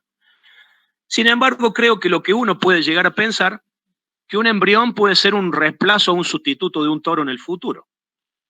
Después tendré que ver una vez que logro eso, porque si yo estoy reponiendo reproductores a 200, 220 mil pesos, probablemente sí, un embrión puede ser el primordio de un toro competitivo de autorreposición de reproductores, aunque de ninguna manera puede pasar mucho más allá de probablemente sea inseminar el rodeo comercial de manera masiva. Esto es básicamente el ensamblaje exploratorio, como decíamos, de empezar a combinar en algún porcentaje del rodeo la transferencia de embriones con un servicio corto. Y una de las preocupaciones que uno tiene, y si bien los que estamos un poco más alejados de la transferencia de embriones no tenemos la experiencia ni el conocimiento ni las estadísticas que los que trabajan en transferencia de embriones, por mí uno escucha la necesidad de receptoras y la improductividad del manejo del rodeo de receptoras. Con lo cual el planteo en este campo fue: no podemos salirnos del ciclo reproductivo de las vacas. ¿Cómo hacemos para incorporar la transferencia de embriones? Pero no de la vaca perdonada, sino que la vaca que está con ternero al pie criando. Con lo cual fuimos y vinimos con esto, pero en realidad lo que significa esa curva roja no es en este caso la aparición de las vaquillonas. Esa curva roja es básicamente una transferencia de embriones en un rodeo que se insemina el 1 de noviembre, hecha el 15 de octubre, con un embrión que obviamente es una inseminación del 10 de octubre. Si bien esta es una experiencia que lleva 3 años, ya le voy a mostrar un poco los números. ¿Qué se empezó a ver los primeros años con los embriones? Digamos que hay más mortandad o pérdida después de la ecografía. O sea, un porcentaje de pérdidas que en un rodeo de 60 días se complica, porque si yo hago una transferencia en un rodeo que insemino el 1 de noviembre, el 8 de noviembre, y en realidad pierdo la preñez, transfiero el 7 de noviembre, hago una ecografía el 7 de diciembre y pierdo la preñez el 20 de diciembre, cuando saqué los toros el 10 de febrero, me quedo con vaca vacía. Con lo cual, obviamente, ya vamos a mostrar los números, pero al menos hasta ahora fue la mejor aproximación de cómo poder integrar una vaca que, si me la rechazan para ser transferida, porque no está apto, digamos, para recibir el embrión, el mismo rechazo del 15 de octubre se me transforma en resincronización para el servicio de 1 de noviembre. Con lo cual, si bien algunas cosas hemos aprendido, este es un rodeo de transferencia de embriones sacado del ciclo, obviamente, de cómo funciona el campo, para lo cual hay una modificación del ambiente con un silo de autoconsumo y de suplementación para ese rodeo obviamente, de vacas, porque lo que se habla en vaca de cría es del balance energético negativo. La vaca lechera vivimos hablando del balance energético negativo, que dicho sea de paso, se da porque las vacas producen muchos litros, no porque come poco. El balance energético negativo de la vaca de cría no es porque produce muchos litros. El pico de una vaca de cría está en 6 litros. No, hoy tenemos rodeos comerciales en Argentina picando en vacas de 50 litros de leche. La vaca de cría pica en 6. ¿Cómo corno una vaca que pica en 6 litros va a tener balance energético negativo? Y sí, lo tiene porque no le entra comida. Debería estar gorda una vaca de cría si le diéramos de comer una vaca lechera, porque a diferencia de una vaca lechera que no puede estar gorda en 50 litros, ya no sucede más eso, voy a generalizar, lo cual está mal, pero bueno, sí podría tener una vaca de cría gorda dando 6 litros, porque todavía tiene capacidad de consumo energético para cubrir los requerimientos del ternero y los requerimientos de ella. Con lo cual un poco empezamos a pensar en esto. ¿Cuánto influye el balance energético negativo de una vaca que recibe una transferencia de embriones? Y obviamente no sacamos ninguna conclusión porque hay cosas totalmente contradictorias. Creo que habría que tener un N muy grande para poder tener un criterio al menos de aproximar una respuesta. Pero bien, entonces acá se ensambla las 3 cosas: rodeo de transferencia adelantado, inseminación y repaso de toro, hasta el 10 de enero. ¿Cuál es un poco la experiencia de estos 3 años? Y obviamente el ratio nos gusta expresarlo sobre vaca sincronizada. Le agradezco un poco el análisis de estos datos al doctor Federico Doggi, con donde trabajamos en conjunto básicamente un poco en el campo que se ve las experiencias. Pero 2017 empezamos con 83 vacas, de 83 vacas se transfirieron 46, con lo cual empezamos a detectar que era nuestro primer problema. Por más que la vaca comía silo, obviamente el día que se presentaban las vacas para recibir el embrión, nos rechazaban el 45% de las vacas, y ahí empezaba la primera trastabillada, digamos, ¿no? Después, obviamente, la que sí era elegida para ser transferida, esa 55%, muy buena preñez. La preñez sobre transferida, 74%. Pero cuando hacemos la preñez sobre la sincronizada, ¿sí? Es la cantidad que preñamos sobre la 83, porcentaje de preñez 41%, ¿sí? Año número 1. Si nosotros estamos en una inseminación a tiempo fijo, en 50, 52, 53, 55, 58, cada uno tendrá sus medias de largo plazo con sus desvíos, sus tropiezos y sus años espectaculares, usando una u otra técnica. Evidentemente tenemos alguna distancia de lo competitivo que tecnológicamente está la transferencia en un escenario así. Primer año, 41%. Segundo año, metimos muchas más vacas, pero si bien metimos muchas vacas, 86% transferidas, seguimos en ese 56%. Preñadas sobre sincronizadas, 31%. Preñadas sobre transferidas, 56%. Y obviamente el tercer año, en el primer año, como las vacas venían de ser parición agosto, porque era en inseminación noviembre, lo mismo se habían hecho transferencia con 80 días, pero no teníamos tanta variabilidad de tener vaca de 60 días de anestro, 65, y vaca de 85 días de anestro, con lo cual no habíamos visto mucha diferencia, obviamente, el porcentaje preñez según el intervalo parto-transferencia, diríamos. Pero cuando se empezó a consolidar este rodeo del mes de octubre, evidentemente empezaron a aparecer diferencias de la vaca embrión-embrión en relación a la vaca embrión-inseminación, diríamos. Pero sin ir más lejos, 80 días de intervalo parto-transferencia o 60 días de parto-transferencia. Con lo cual, evidentemente, al menos la conclusión parcial, porque empezamos a tener silos de maíz mejores, con mejores condiciones corporales en los ajustes de la técnica hacia el 2019, al menos solo como aprendizaje exploratorio, probablemente el mejor estatus nutricional del rodeo mejore la cantidad de vacas aptas para ser transferida, mientras que la longitud del intervalo parto-transferencia mejore un poquito, con lo cual obviamente vamos a ver cómo nos está este año, pero si bien el 75% es presentada, mantenemos el porcentaje preñez en 58 sobre la transferida, o sea que funcionó relativamente bien, con el mismo criterio de cómo estaba el cuerpo lúteo para recibir, y el número probablemente pueda coquetear con arriba de 40, seguimos obviamente mirándolo al número. Creo que hay mucho por aprender en el manejo de la receptora, al menos en nuestra experiencia, comparativamente contra el lote testigo, que es el del mismo campo, hay más pérdida de preñez en la transferencia que en la inseminación. Si bien este es un caso donde se transfirieron embriones Brangus a vacas Angus, hay muchos más natimortos, ya creo que no es una coincidencia, 3 años que confirman lo mismo, mucha mayor cantidad de natimortos en las vacas transferidas que en las vacas, obviamente, Angus sobre Angus, y obviamente habrá que ver, este es un rodeo específicamente de 700 vacas, este rodeo que es el donde se pesa al nacer son 200, y probablemente si uno puede tener por año, en un rodeo de 700 vacas, que puede consumir alrededor de 15 a 20 toros por año, 80 vacas transferidas con 40 embriones nacidos, probablemente tenga unos 20 toros para hacer presión de selección, porque obviamente necesito una reposición de 4 o 5 toros. Directamente el intento es empezar a manejar alguna tecnología para poder ver cómo se comporta el rodeo, obviamente en este escenario. La conversación sigue, obviamente, como experiencia. Ya me faltan 2 transparencias. Mucho se ha investigado en los últimos 10 años, diría, sobre cómo tiene que ser el manejo en la posinseminación temprana. El periodo de distancia entre la inseminación y la anidación es absolutamente importante, obviamente en la vaca de cría. Múltiples trabajos en ese sentido. Acidosis en el periodo inseminación, 20 días post-inseminación, matan embriones. vacunaciones de aftosa en ese periodo matan embriones, inclusive hasta 30 días. Hay un paper de Brasil muy interesante.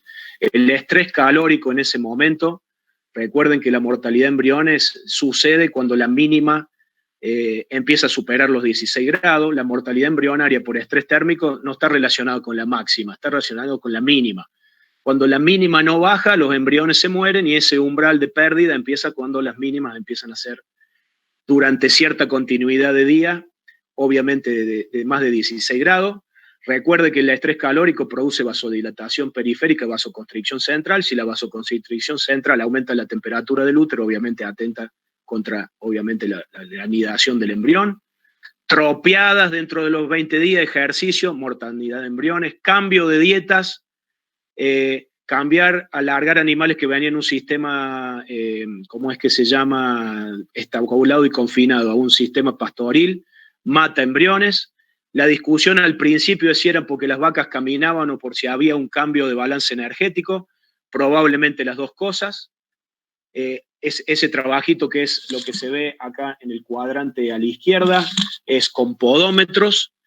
Hay una cuestión de todas maneras más hormonal. Si uno tiene que largar animales, convendría que haya una transición con suplementación, porque por más que el animal venía de ganar 700 y la ganancia de peso caiga a 400 gramos de variación de ganancia de peso, por más que los animales ganen, cambian el perfil de la producción de glucosa, insulina, etcétera, etcétera, y si bien no son una pérdida productiva porque es un fenómeno que a los 20, 30 días pasa, es un desbarajuste hormonal que tiene en el periodo crítico de nidación importancia en cuanto a la pérdida de embriones. Justamente son la migración de los embriones en los primeros 7 a 15 días, la irrigación del útero, etcétera, etcétera, lo que hace dismaduros esos embriones cuando cambia el manejo, con lo cual sumamente importante mantener una estabilidad específicamente en esos animales 20 días post-inseminación. Empieza a haber algunos aditivos muy promisorios.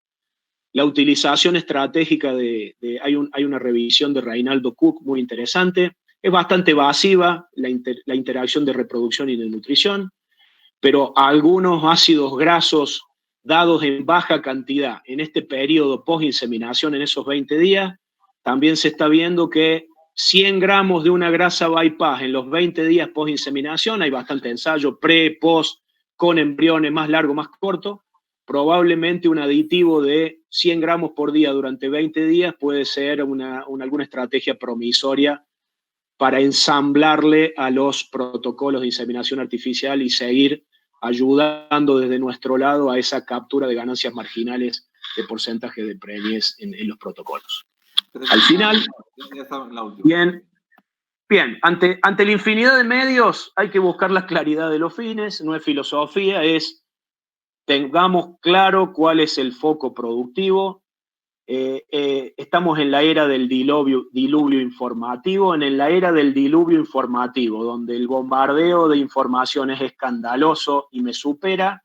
Tener capacidad de seleccionar, obviamente, aquellas tecnologías que tengan mayor impacto en el aumento de la productividad en el lugar que me toque estar, obviamente es lo que queda a criterio, obviamente, de cada uno de los que tenga que gerenciar el proceso, con lo cual no perdamos claridad en los fines, no nos precaricemos en cuestiones básicas, digamos, probablemente de atención en un parto, de una atención de un primer parto en pos, obviamente de estar hablando cosas muy sofisticadas, obviamente que puede ser una transferencia embrión y otras cosas, con lo cual criterio. La convergencia de las tecnologías con foco en la productividad, una mirada más de largo plazo y cada uno en su sitio, no reaccionar ante la emergencia, empezar a ver la productividad futura del rodeo. En la medida que tengamos rodeos más productivos, obviamente con distribuciones mejores de la preñez, vamos a ser más resistentes a cualquier evento. Y obviamente, si hay un tema que es un condicionamiento, si yo voy a dejar el toro todo el año, estoy relajado por definición. Cuando empiezo la carrera, que el toro se va a ir en 68 días, cometer una equivocación en cualquiera de esos días de los 68 y chingarle a la fertilidad del semen de la inseminación es desbarrancar el sistema. Con lo cual, autodeterminarnos el ultimátum de no relajarnos porque se acaba y perdemos productividad también es un estado de la mente, digamos, con lo cual obviamente también el condicionamiento sirve. el destete precoz y la suplementación proteica son las estrategias dominantes, al menos en Argentina, en la relación de insumo-producto. Juguemos con esas estrategias para poder preñar más las vacas. No es un fin en sí mismo, es un medio para poder manejar el balance energético de las vacas y el balance energético para poder manejar la productividad. Volvemos a lo mismo, tercer y cuarto punto, cuarto y quinto, anticipar esas estrategias en animales de alto riesgo, la necesidad de registrar más información en los rodeos de cría. Hoy ya se está colando en la ganadería 4.0, la ganadería de precisión, pero la realidad es que no vamos a poder hacer data mining en un mundo pobre en datos. Con lo cual, la ausencia de la huella digital no es que obviamente se puede digitalizar pocos datos, no tenemos ni registro papel. Cuando uno ve los tambos del pasado, hoy tienen sistema de control lechero diario y sistema de computación, pero en la década del 70 tenían las fichas de las vacas y los ficheros donde estaba la foto de la ternera, todo escrito a mano con lapicera. También es una cultura. Creo que tenemos que empezar a registrar más en los rodeos de cría, porque obviamente el no poder contestar cuánto ternero en la vida útil estoy produciendo está sustentado en alguna información que no tiene. Y obviamente la toma de decisión en tiempo real en lo productivo, si no podemos saber porque el registro no se tiene, imagine porque es la mejor tecnología disponible obviamente que tenemos, porque mejor imaginar y tomar medidas a tiempo, obviamente que después sufrir las consecuencias en el futuro. Así que bueno, agradecidos por el tiempo, no sé, creo que estoy más o menos, me robé 10 minutos nomás, así que bueno, disponible para preguntas. Y 25, bueno, 10 minutos. Muchísimas gracias, Atilio. Bueno, creo que nada, una exposición magistral con un amplio desarrollo. Creo que se generan varias preguntas. Así que, bueno, pedimos a los asistentes, a los oyentes que se han sumado, que si tienen cualquier tipo de pregunta la puedan sumar a través del chat. Yo, Atilio, te venía escuchando sobre todo esta última parte cuando has hablado quizá de ese propósito exploratorio. Mencionabas con el tema de utilizar la transferencia embrionaria en un rodeo comercial, ¿no? de cría. ¿Cuál era ese propósito exploratorio, por una parte, y esto que mencionabas de la posibilidad de hacer una reposición de los toros, ¿no? Teniendo en cuenta, o sea, bajo esos parámetros de eficiencia o tomando un 2,5%, un 3% de toros, ¿qué objetivos perseguían y cómo valoras las primeras conclusiones después de 3 años? No, o sea, primer punto es, a ver, me voy más a lo general filosófico. El punto de inflexión estratégica, obviamente la producción de cerdos, aves, la misma agricultura, obviamente es el progreso genético. Uno de los karmas que tiene la ganadería es que queremos la vaca gasolera que se maneje sola en un ambiente abierto donde yo no haga nada, y junto con eso quiero el novillo Fórmula 1, que adentro de un field lo convierta 5-1. Con lo cual, el adaptar el animal al medio es darwinismo asistido. Un ganadero sigue con los parámetros de Darwin. La vaca coevoluciona con el ganadero que la maneja, y en ese sentido es muy difícil maximizar la productividad incorporando genética. Porque otras especies, cuando manejo el ambiente, tengo un galpón de pollo, un galpón de cerdo, un galpón para meter una vaca lechera, la nutrición no es una variable, sino que es una constante. Viene en el carro, viene en el sistema de conducción. Cuando yo manejo la nutrición y la nutrición es una constante, la maximización de la productividad es lo que sigue a cuenta, y creo que eso es lo que ha hecho la aceleración de la productividad. Si ustedes se ponen a ver, tenemos la misma vaca que domesticó el hombre hace 10.000 años, porque tenemos que adaptar el animal al ambiente. Obviamente la genética bovina no es corporativa, no la tiene Monsanto, no está genotipando germoplasma bovino, está en manos del productor, y lo cual creo que sigue siendo una ventaja y una oportunidad de Argentina, porque la genética no la tiene la corporación, la tienen productores, digamos, que podemos hablar libremente con ellos. Y ese es uno de los condicionamientos. Y por último, lo que le ha pasado a la agricultura, hay 90 eventos biotecnológicos, y uno de los motivos por lo cual la soja transgénica y la soja RR. Nada existía en ganadería parecido como la incorporación de genes o la manipulación de genes exógenos hasta el advenimiento de la CRISPR, CRISPR es una técnica, digamos, que lo que permite es cortar y pegar genes o modificar los que están, con lo cual creo que por primera vez en mucho tiempo vamos a poder editar embriones, y la edición de embriones probablemente en el largo plazo, en el mediano plazo, sea lo que vaya a traer el próximo salto de incorporación genética a los rodeos. Como la pieza de la manipulación genética, si se aprueba. Mencioné a Alison Van Eneman, hoy en Estados Unidos está la discusión con la FDA. Si bien a nivel seres humanos... Edición génica, ¿verdad? Edición génica. La edición génica, a ver, el ser humano no tiene selección. Cuando uno habla de edición génica en seres humanos, empezamos a temblar, porque evidentemente los problemas de ética y manipulación son imposibles de ser capturados por la regulación. A nivel producción animal, yo diría que ya es una realidad. El equipo de California, donde hay un argentino que se llama Pablo Ross, participando en el equipo de Alison Van Eneman, está avanzando con una empresa que se llama Recombinomics. Y técnicamente yo diría que es una técnica que hoy está discutiendo desde el punto de vista reglamentario, está considerado como un fármaco, con lo cual la discusión de la universidad que si yo hago un toro o un ternero mocho genético, no puede ser un fármaco, con lo cual no cambia ningún rasgo de riesgo, pero diríamos, las conversaciones ya están. En el 2013 no teníamos nada de esto. Si bien hay algunos escépticos que, como muchos de los rasgos productivos son de herencia poligénica, no es tan fácil como modificar un solo gen, tengo que modificar muchos y probablemente vaya a llevar más tiempo que esto. Pero en líneas generales creo que probablemente en el futuro vamos a poder hacer mucho de lo que hoy la agricultura ha hecho, de incorporar genes exógenos que han modificado la adaptación al ambiente y la productividad. Probablemente eso no esté a tanta distancia. Si uno se mira en retrospectiva, estamos viendo esto de la aceleración exponencial tecnológica que obviamente conversábamos o escuchábamos hace 10 años. Empieza a ser palpable, empieza a haber abundancia. Por eso un poco la claridad de fines también. Cuidado de que toda esta información nueva, la digitalización, etcétera, no nos haga perder el ABC. El ABC va a ser preñar las vacas y todavía va a depender de gente con oficio y equipos humanos bien formados que ejecuten todos los días las estrategias que conocemos hace 50 años. Entonces, no quiero pecar por sofisticar algo que está ahí, que debe ser monitoreado, pero con eso en mente de que probablemente el próximo flujo de progreso genético también venga por los embriones, es empezar a practicar con ese rodeo. Por otro lado, obviamente la pregunta es, cuando uno no está produciendo novillos sobre el límite genético, Argentina no va al novillo de 500 kilos. Tenemos, creo que en muchos rodeos, lucro cesante genético en Argentina. Tener un toro que tiene posibilidades en 22 meses de producir un novillo de 520 kilos o en un fildo producirlo en 16, 17 meses y verdaderamente venderlo de 350 kilos es un lucro cesante, la genética estaba ahí.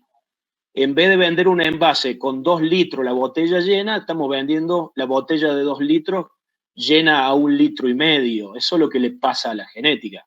Con lo cual, el día que exploremos eso, y obviamente algunas señales pueden estar viniendo, probablemente sea más sensato empezar a volver a discutir los cruzamientos terminales. Y probablemente con el sentido también de que no porque hoy vaya a poner un embrión genéticamente modificado, pero sí podemos empezar a hacer un toro híbrido de repaso, porque con la inseminación artificial la pregunta es con qué vamos a repasar. Yo podría perfectamente tener un embrión que sea no de un toro de 850 para poder mantener el tamaño de mi vientre. Podría tener un toro de 1000, que inclusive sea Hereford probablemente, con lo cual gano por frame, gano por vigor híbrido, pero también gano porque tenga rasgos carniceros y probablemente pueda en el futuro empezar a ensayar alguna posibilidad de rescate de productividad marginal por el lado de la genética, incorporando toros de repaso autoproducidos, digamos, con embriones, en campos que ya han abrazado la inseminación artificial y puedan hacer este nivel de segmentación en la toma de decisión.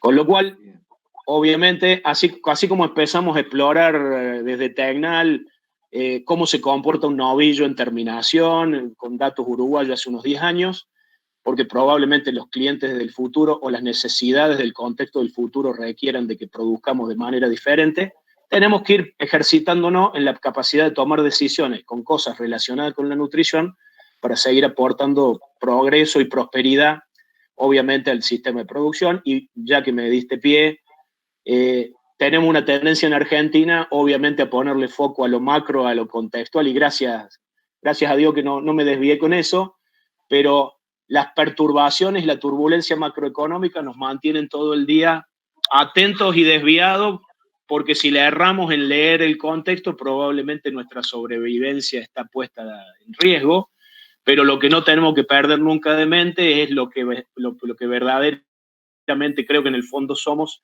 o deberíamos ser, que es ganadero en la búsqueda del progreso, del aumento de la productividad permanente, porque es de última lo que también nos va a mantener en el negocio a largo plazo, en un negocio probablemente transgeneracional, porque muchos de nosotros estamos en el negocio porque no somos los primeros, diríamos, que hemos estado en el negocio, con lo cual la continuidad empresarial, transgeneracional y la viabilidad económica están dentro de los sustentos que la próxima generación de ganaderos un poco pueda seguir con el negocio viable a futuro. Así que renunciar a la productividad, invertir es riesgoso, no invertir es suicida, se lo robo a un cliente mío, digamos, que lo repite bastante, me parece que tiene básicamente una gran verdad, aunque es ambiguo interpretarlo en esta situación. Bien, perdón que me hice largo con esto. No, perfecto. En ese tema, bueno, te pido a Tilio, por favor, si podés cerrar la presentación, porque no te estamos viendo. Sí. Para hacer una última pregunta y que te podamos ver. A ver, que estoy con el cuadro perdido. Si lo recuperas. Sí.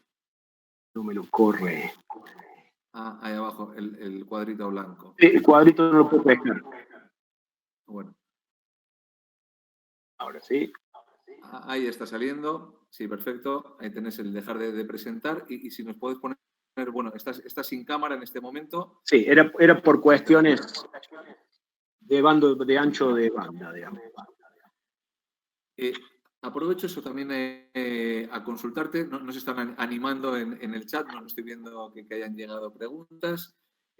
También con una mirada, esto que decías ahora de la inversión, pero una mirada, digamos, de corto, en este momento, ¿no? Un año donde particularmente en muchas zonas del país estamos acusando una seca importante. ¿Cuál sería esa combinación, ¿no? O esa recomendación desde lo que estabas planteando para, pues bueno, esa interacción entre lo que es nutrición con la reproducción en una época como la actual de servicios? ¿Cuál sería esa estrategia nutricional en una época como este año? Destete, definitivamente es destete.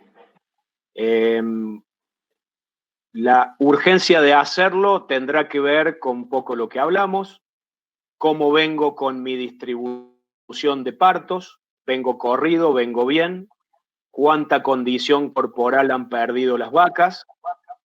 En esa combinación de cómo tengo mi fecha promedio de parto, asumiendo que parí agosto, septiembre, octubre, o si estoy más corrido hacia el oeste, septiembre, octubre, noviembre. Ya tendría que estar con el toro adentro si mi parición es agosto, obviamente después de haber ya cursando los primeros 25 días de servicio. Si estoy más tirado al norte, porque estoy en un servicio, obviamente con servicio de diciembre, lo mismo. La carrera de preñar del toro empieza o ya empezó, con lo cual, si yo estoy flojo de pasto, mis vacas perdieron condición corporal y mi distribución de preñez es mala, obviamente cada día que me vaya a demorar, probablemente las pérdidas vayan a ser mayor o menores. Hay una evaluación de estado de situación que hacer, a quién destetar, de qué peso, etcétera, pero yo diría que ese contexto es el que determina el grado de velocidad con que probablemente tenga que destetar. Definitivamente la tecnología es destetar. ¿Precoz o hiperprecoz? Dependerá de la distribución.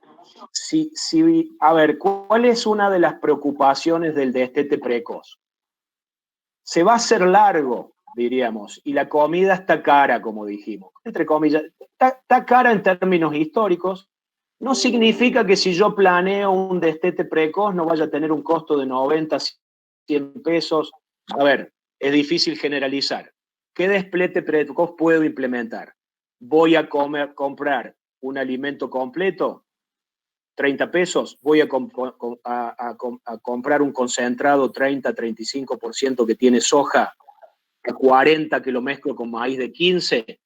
Bien, la pregunta es que voy a terminar con qué costo de alimentación, diríamos. 20 pesos el kilo.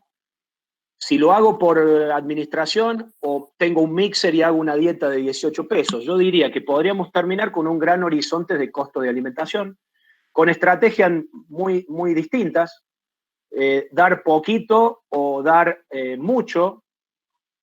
Y la realidad que hoy, cuando empezamos a discutir estos planteos, los destetes precoz con una conversión de 5-1, porque ¿qué ventaja tenemos en el destete precoz? Es una categoría que entre los 80 y 150 kilos, y digo 5-1 de conversión en una dieta 70 granos y 30 forraje. Y el coeficiente de variación de ese número es muy chico. Es tan pequeño el animal que es eficiente por diseño. No importa si es cruza, mestizo, hijo del toro de Palermo u holando. En ese rango de peso, su bajo peso y su juvenilidad es el determinante de la eficiencia. Con lo cual la eficiencia de conversión es muy alta. Con lo cual una eficiencia de conversión de 5 pesos estamos en costos de kilo producido, que si hago una dieta en el mixer con algo de silo y speller de soja, con un suplemento mineral, o hago un alimento completo, vamos a tener un universo de costos muy distintos, pero a 90-100 pesos el costo de kilo producido, con un ternero a 150 pesos de 200 y pico kilos, diríamos, el destete precoz gana plata sobre los kilos producidos del ternero, y por eso digo que es una estrategia dominante. Nunca en el escenario de los últimos 20 años del destete precoz el costo de kilo producido va a superar el precio de venta del ternero. Y la ventaja sobre la vaca es toda gratis, yo diría. Es toda gratis. Lo que pasa es que como estoy acostumbrado que el ternero lo cría la vaca, obviamente es una erogación. Pero en ese escenario, Íñigo, la pregunta es que hay que planificar. Cuanto más precoz yo destete, lo que sigue al destete, porque desteto, a los 30, 50 días, yo diría, yo no largaría el campo probablemente un ternero de menos de 150 kilos, o no largaría el campo sin suplementación un ternero de menos de 150 kilos, porque acá es donde vienen las destrucciones genéticas, digamos. Nosotros estamos muy acostumbrados en Argentina, diríamos, a destetar menos de 200, 220 kilos, y lo que vemos muchas veces es qué le pasa a un ternero. Cuando tenemos un ternero bien alimentado con un mal alimentado, obviamente nos damos cuenta de la cantidad de genética que perdimos en un proceso de un destete precoz mal manejado. Cuando yo lo hago el destete precoz en San Luis, donde el ambiente no es muy abundante, hace un tiempo atrás con el INTA Bolívar hicimos un ensayo y la idea, eso se hizo en provincia de Buenos Aires, con lo cual la vaca testigo era la vaca tradicional con destete tradicional. Con lo cual, si yo me pongo como testigo el ternero que gana 1 kilo y que en 200 días de vida se desteta con 220 kilos y quiero que el destete precoz en la misma fecha le llegue al destete tradicional, el objetivo del destete precoz es totalmente diferente que si mi objetivo es solamente haberlo destetado, haber preñado la vaca y el ternero lo dejo librado a su suerte. A mí me ha tocado ver terneros en Salta que el ternero del año anterior, destete precoz, largado a un invierno salteño, pesa lo mismo que el ternero el año siguiente. Los dos pesan 200 kilos. Con lo cual, diríamos, uno puede romper un animal de manera bastante espectacular, diríamos, con lo cual yo diría, planificar muy bien qué hago una vez que tengo un animal de 150 kilos, porque sigue siendo un bebé, el desarrollo no ha sucedido. Falta, obviamente voy a tener subnutrición infantil en ese momento, con lo cual digo, cuanto más hiperprecoz el destete, más probabilidad de muerte. Por debajo de los 60 kilos tengo alguna transparencia por ahí. La mortandad aumenta un montón por debajo de 60 kilos. El ternero arriba de 80 es un ternero de bajo nivel de mortandad. Debajo de 60 las mortandades se van al 7-8%. Pero más allá de eso, que es un ternero de más riesgo, tengo que tener muy bien planificado qué voy a hacer desde un destete de enero hasta marzo a abril. porque en líneas generales no es solamente haber comprado el alimento y a los 30 días tenerlo destetado. Es no perder capacidad productiva futura, porque obviamente los de manejo nutricionales destruyen obviamente la expresión genética, y no es ni más ni menos que lo que nos han enseñado hace mucho tiempo, que es la relación genotipo-ambiente y por qué la genética no se expresa. Acá es donde uno aporta esto. Con lo cual, síntesis, a mí me gustan los destete anticipados, 110, 120 kilos, es un ternero que va rápido, tiene muy buenas ganancias en el primer mes. La realidad que nunca le pudimos alcanzar, toqué el tema de Bolívar, nunca lo pudimos alcanzar con el hiperprecoz ni con el precoz al ternero del destete tradicional. 5 megacalorías por kilo de materia seca que tiene la leche de una vaca y de un ternero que empieza a comer a los 80, 90 días mucho de un forraje de buena calidad, va a ser muy difícil cuando yo haga un destete precoz que trastabillo, y probablemente después de 4 o 5 meses, porque fue un planteo también hace mucho tiempo en Pilagá, tenemos que con el destete precoz igualar el peso al destete del destete tradicional. En corriente a 700 gramos de ganancia, sí, con el destete precoz, y suplementando siempre 1,5 en el campo, el destete precoz igual al destete tradicional en marzo-abril.